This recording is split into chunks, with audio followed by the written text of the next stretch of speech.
सुरुवातीला आज बातमी गोंदियातून आत्राम यांच्या विरोधात त्यांचीच कन्या उभी राहणार आहे। अनिल देशमुख यांनी मोठा गौप्यस्फोट केलाय। अनिल देशमुख यांनी या संदर्भात विधानसभा निवडणुकीच्या पार्श्वभूमीवर हा मोठा गौप्यस्फोट केलाय।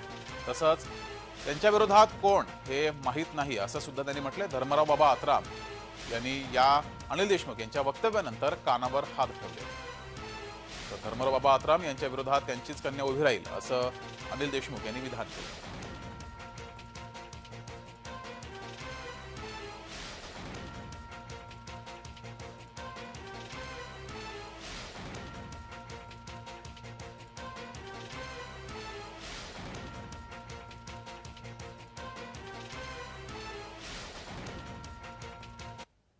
धर्मराव बाबा की लड़की उसके खिलाफ में चुनाव लड़ने वाली है। भाग्यश्री जिला परिषद के अध्यक्ष थी, पवार साहब को 3 बार मिली